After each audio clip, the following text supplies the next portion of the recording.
जुगाड लावायचा म्हटलं तर भारतातली माणसं एक नंबर आहेत भावांनो. तर चला पहिले आपण सकाळची सुरुवात करू. हर हर महादेव. तर सकाळी उठलं मी 6 वाजता उठून मी निघालो मला टेंटच्या बाहेर निघून पाहिलं तर मला आंघोळीची व्यवस्था तिथे सापडली नाही. मी बाहेर जाऊन एका माणसाला विचारलं, तो म्हणे भाऊ मला सांगत चल मी तुला तलावावर घेऊन जातो. मग त्याच्या पाठी मागं निघालो. थोडंसं पुढे गेलो, मला एक बदक सापडला. त्या बदकाला म्हटलं चल आंघोळ करायला, तर तो पायाला म्हणलं राहू तुम्ही एकटाच जातो. तर थोडंसं पुढे गेलो, मला सापडलं एक तलाव. त्या तलावावर मी आंघोळ करून वापस येतो. तात्पर्यंत तुम्ही एवढं वाचून घ्या.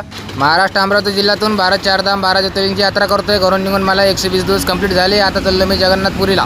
तर तलावामध्ये आंघोळ करून मला एकदम मजा आली. मी फ्रेश झालो. फ्रेश होऊन मी वापस आलो मंदिरात केला मी टेंट जमा आणि घेतली बॅग खांद्यावर. म्हणलं चला आता पुढच्या रस्त्याने निघू. रस्त्याने निघता एक वेळा महादेवाला प्रणाम करू.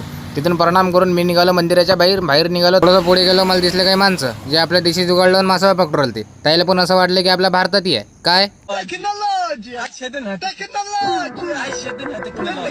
दिमाग लावायचं म्हटलं तर आपल्या भारतातले माणसं कमी नाही आहेत. म्हणलं वा. मग तिथून निघालो भावांना मी पुढे. चलता वाजले होते 2. 2चे 3 झाले. 3चे 4 झाले. 4 वाजता डोकाचा सूरज खांद्यावर आला. म्हटलं आपला चाय प्यायचा टाईम झाला. मग मी एका टपरीवर थांबलो. टपरीवर घेतला चाय प्यायला लागलो.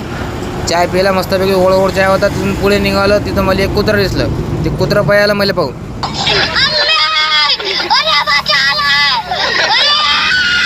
आणि तिकडे दूर जाऊन विचारू राहिलं मला अभि कोण बी तू. मग आणखी पुढे निघालो भावांना मी. संध्याकाळचे 5:30 वाजले होते. म्हणलं आनंद घेता पुढे निघालो मी. 5:30चे 6 झाले. 6चे 7 झाले. 7:30 8 वाजले. रस्त्यानं चालता मला दूर दिसलं एक मंदिर होतं ते कालंका माताचं. तिथं जाऊन मी लावला आपला टेंट लावला आणि मंदिरच्या पुढे बघितलं मला एक टंकी दिसली. त्या टंकीवर जाऊन मग कपडे धुतले. कपडे धुवून वाहू घातले आणि टेंटच्या आतमध्ये जाऊन मी झोपून राहिलो. तर भावांना हर हर महादेव. Good night.